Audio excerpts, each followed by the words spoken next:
Bonjour à tous, petit tuto sur assez bref, hein, il va être rapide celui-ci pour savoir comment enregistrer une section. Alors il n'y aura pas que la section, hein, on pourra voir qu'on pourrait faire la même chose avec un module, avec une colonne. L'intérêt de ça, d'enregistrer une section avec Divi, c'est que si vous préparez une belle section avec voilà, des positions, avec plusieurs éléments dedans et que vous avez envie de vous en resservir comme modèle, comme template ou ailleurs dans une autre page de votre site, eh bien il faudra passer par ça, enregistrer la section. Donc c'est parti, on y va. Let's go.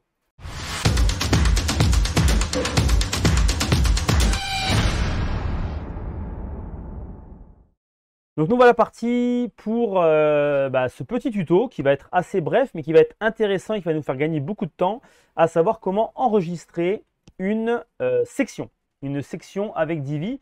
Pourquoi enregistrer une section? Tout simplement pour pouvoir la réutiliser sur d'autres pages de notre site et pas sur la même page. Voilà. Souvent, on est là, on travaille des mises en page. Voilà, ça nous fait une espèce de template, des petits templates dans notre site et on se dit, tiens, c'est une structure qui me plairait bien. Voilà. Alors là, par exemple, j'ai pris l'exemple d'un client. Donc ici, nous avons une section. Alors je vais activer mon Visual Builder pour qu'on puisse bien la déterminer.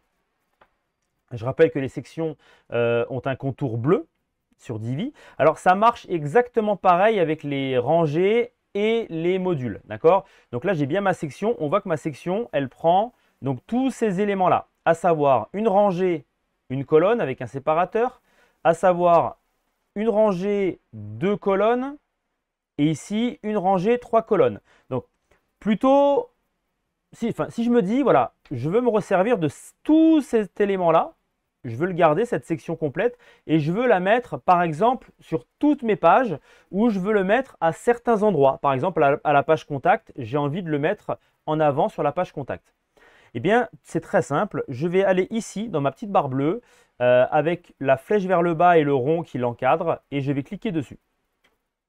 Du coup, on va me demander le nom de la section. Donc ça, je vais l'appeler coordonnées plus map. Voilà, coordonnées plus map. Donc je l'enregistre de cette façon-là. Alors, pour ceux qui le souhaitent, pour aller encore plus loin, on peut adhérer à Divi Cloud. Divi Cloud, l'intérêt de Divi Cloud, c'est que vous allez pouvoir en fait enregistrer des sections ou des rangées pour les utiliser sur d'autres sites. Là, cette manipulation, elle sert uniquement à utiliser les mêmes sections, mais dans le même site. D'accord? Voilà. Donc, je vais l'appeler coordonnées plus map et je vais le sauvegarder.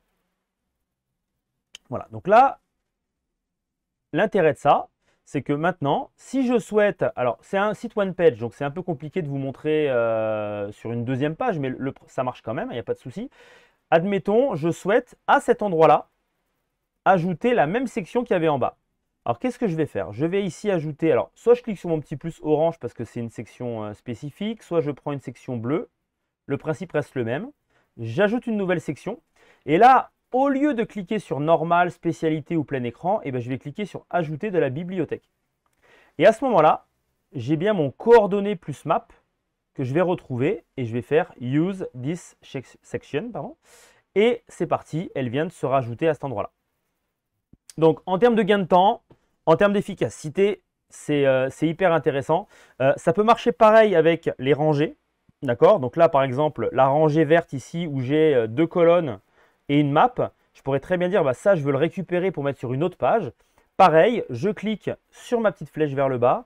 Je vais l'appeler coordonnées, enfin coord plus map Google. D'accord? D'ailleurs, vous avez un tuto que j'ai fait plus ou moins en même temps sur comment intégrer une Google Map. Donc voilà, je vous laisse évidemment aller voir. C'est très rapide, c'est très efficace et ça marche très bien. Voilà, donc je vais finir la promo. Je vais sauvegarder cette rangée cette fois-ci. Et admettons, je souhaite ici, voilà, dans les travaux là, je souhaite ajouter une nouvelle rangée. Donc je vais cliquer sur mon petit plus vert.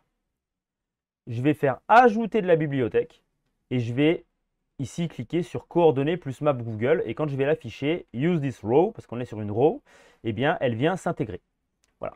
Alors je vais les enlever parce que c'était vraiment pour un exemple, mais vous avez compris comment ça fonctionne. C'est très important, c'est très efficace de bien le travailler. Une dernière chose avant de faire ça, quand vous avez une section de ce style et que vous souhaitez dupliquer, vous devez, ça c'est le petit bonus, la tester en responsive avant. D'accord? Donc n'hésitez pas à vous mettre en mode tablette. Est-ce que ça correspond à ce que je veux? Bon, bah c'est propre, hein, séparateur, téléphone, adresse, la map, mention légale, etc. Est-ce qu'en termes de mobile, on est bon aussi? Voilà. Eh bien, on est bon à tous les niveaux. Donc, je peux la dupliquer. Dans certains cas, on pourrait se retrouver avec des sections qu'on a préparées, qui sont un petit peu élaborées, et en responsive, c'est pas beau. Plutôt que de devoir repasser 10 fois sur cet élément que vous aurez dupliqué sur votre site, au moins vous repassez qu'une seule fois. Et vous le faites qu'une seule fois le travail et vous gagnez beaucoup de temps. Voilà, c'était une petite astuce. J'espère que ça vous a plu. Un petit like si possible. Abonnez-vous si besoin. Et à très bientôt pour de nouveaux tutos.